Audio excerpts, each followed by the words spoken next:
சென்னையின் பிறந்தநாள் அப்படிங்கிறது ஒவ்வொரு ஆண்டும் சிறப்பாக கொண்டாடப்படக்கூடிய நிலையில நம்மளோட நாடாளுமன்ற உறுப்பினர் திரு கார்த்திக் சிதம்பரம் சார் இருக்காரு. சார் வணக்கம் சார். சார், சென்னை அப்படின்னாலே பல விஷயங்கள் உள்ளடக்கி இருக்கு. உங்களுக்கு எந்த மாதிரியான நினைவுகள் இருக்கு சார்?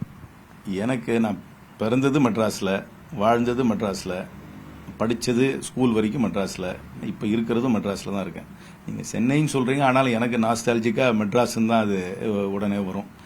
அதோட எல்லாமே நிறைய ஃபாண்ட் மெமரிஸ். அது குறிப்பாக பைக்ராஸ் கார்டன் ரோட்டில் சின்ன வயசில் இருக்கும்போது டிராஃபிக்கே இருக்காது. ரோட்டில் இருக்கிற எல்லா ஒரு 8-10 வீடு தான் இருக்கும். எல்லார் வீட்லையும் யார் இருக்கிறாங்கன்னு தெரியும். இப்போ ரோட்டில் டிராஃபிக்கே எல்லாம் நடந்தே போகலாம் எல்லா இடத்துக்கும். அதெல்லாம் இல்லையேன்றது ஒரு நாஸ்டாலஜிக் ஒரு ரெமினிசன்ஸ் இருக்கு எனக்கு. ஆனால் இங்கே இருக்கிற ஒரு ஜென்டில்னஸ் மற்ற சிட்டியில் கிடையாது.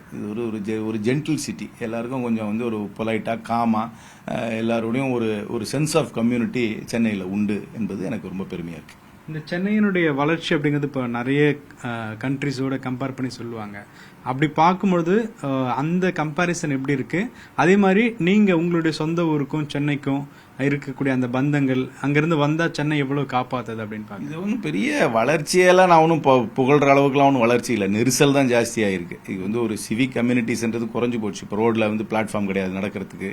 அப்புறம் டிராஃபிக் நெரிசல் ஆகி போயிடுச்சு. இன்னும் ரோடெல்லாம் ரொம்ப சுமாரான குவாலிட்டியில் தான் இருக்கு. அதனால இது ஒன்றும் ஒரு பெரிய நல்ல நிலைக்கு நம்ம வந்துட்டோம் பெருமைப்படுற அளவுக்குலாம் இல்லை. இங்க மக்கள் ஒரு நல்ல மைண்ட் செட்டோட இருக்கிறாங்க. அது ஒரு சென்ஸ் ஆஃப் கம்யூனிட்டி இருக்குன்னு தான் எனக்கு பெருமை. இன்ஃப்ராஸ்ட்ரக்சர் ஒன்றும் வந்ததாக எனக்கு இல்லை. என்னை பொறுத்த வரைக்குமே கொஞ்சம் நெரிசலை குறைக்கணும்னா நிறைய கவர்மெண்ட் டிபார்ட்மெண்ட்டை சென்னையிலிருந்து கொண்டு போய் திருச்சி, மதுரை, தஞ்சாவூர், கோயம்புத்தூர், சேலத்துக்கு மாற்றி கொஞ்சம் நெரிசலை குறைக்கணும். இந்த நெரிசல் ரொம்ப ஜாஸ்தி ஆகி போயிடுச்சு. இந்த அளவுக்கு மக்கள் தொகையை இங்கே பண்ண முடியாது.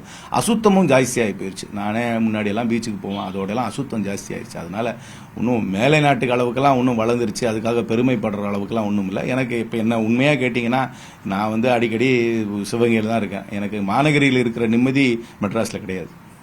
சென்னை மூச்சு திணறுதுன்னு பாக்குறீங்களா? கண்டிப்பாக மூச்சு மட்டும் திணறல, நெரிசல் ஜாஸ்தி ஆகி போச்சு. அது சிவிக் கம்யூனிட்டிஸ், ஒரு மாடர்ன் சிட்டிக்கு தேவையான சிவிக் கம்யூனிட்டிஸ் கிடையாது.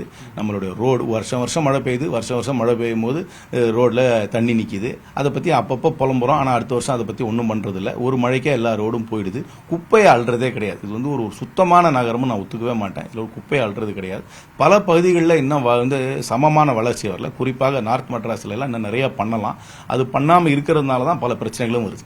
இப்போ சென்னை டேயில் நம்ம இம்பார்ட்டன்டான இந்த விஷயங்கள் நம்ம அதை சகிச்சுட்டு போறோன்றதை தான் நீங்க பாக்குறீங்க. சகிச்சுட்டு தான் போவோம். எந்த மாற்றமும் வரும்னு எனக்கு நம்பிக்கை கிடையாது. ஏன்னாக்கா அந்த அளவுக்கு இன்னும் இங்க லோக்கல் பாடி கவர்மெண்ட் ஒரு முன்னேற்ற பாதையில இந்த நகரத்தை ஒரு தூய்மையான நகரமாக மாற்ற வேண்டும். சாதாரண மக்களுக்கு அம்யூனிட்டிஸ் கொடுக்கணும்ன்றலாம் ஒரு மனப்பான்மை இல்லை. இதை இந்த அரசாங்கத்தை மட்டுமில்லை, நான் படிப்படியாக காலங்காலமாக இருக்கும் அரசாங்கங்கள் மேல, உள்ளாட்சிகள் மீது தான் இதை என்னுடைய இந்த கருத்தை வைக்கிறேன். ஒரு டெவலப்மெண்ட் பண்ணணும்னா மக்களை நிறைய பேர் வெளியேற்ற வேண்டியது இருக்கு. ரோடு நீங்க சொல்ற மாதிரி ரோட டெவலப் பண்ணா அங்க இருக்கக்கூடிய கடைகளை எல்லாத்தையும் நீக்கணும். அப்புறம் நிறைய இன்ஃப்ராஸ்ட்ரக்சர் கொண்டு வரணும்னா அதுக்கேற்ற மாதிரி கட்டமைப்பை மக்களை வெளியேற்றுறதா தான் இருக்கு. மக்களை வெளியேற்றாம சென்னையை வளர்த்துட முடியும்னு பாக்குறீங்க? அதான் மக்களை வெளியேற்றாம பண்ணணும்னா நேச்சுரலா மைக்ரேஷன் என்கரேஜ் பண்ணணும் அவுட் சைட் தி சிட்டி. அப்பனா இங்க டிபார்ட்மெண்ட் கம்பெனி புதுசா கம்பெனி வருதுன்னா உடனே மெட்ராஸ் வெளியவே போடாம நீங்க வேற டிஸ்ட்ரிக்ட்ல போய் போடுங்கன்னு என்கரேஜ் பண்ணணும். கவர்மெண்ட் டிபார்ட்மெண்ட்ஸை என்னை பொறுத்த வரைக்கும் மற்ற ஊர்களுக்கு போயிருச்சுனாவே, நான் இந்த மாதிரி நான் சொல்லியிருக்கேன். எனக்கு தெரிஞ்ச வரைக்கும் தமிழ்நாட்டுடைய சட்டசபையே நீங்க போய் திருச்சியில் வைக்கலாம்.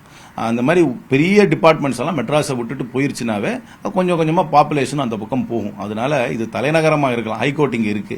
சட்டசபை ஒரு 6 மாசத்துக்கு சட்டசபை திருச்சியில சந்திக்கலாம்.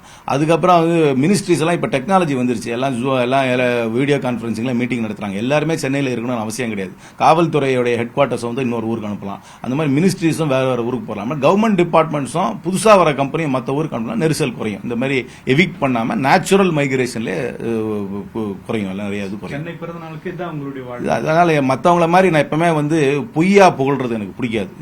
இது இருக்கிறேன்னு சொல்றேன். அதனால எனக்கு மனது ரீதியாக உள்ள ரீதியாக நான் பிறந்து வளர்ந்து வாழ்கின்ற ஊராக மெட்ராஸ் இருந்தாலும் இதுல இன்னும் நிறைய இம்ப்ரூவ்மெண்ட் பண்றதுக்கு வாய்ப்பு இருக்கு. இது எல்லாத்தையும் நம்மளுடைய பொய் பெருமையை பேசுவது எனக்கு பழக்கம் கிடையாது. மிக்க நன்றி சார். ஒளிப்பதிவாளர் பரத்துடன் வேல்முருகன், நியூஸ் 18 தமிழ்நாடு.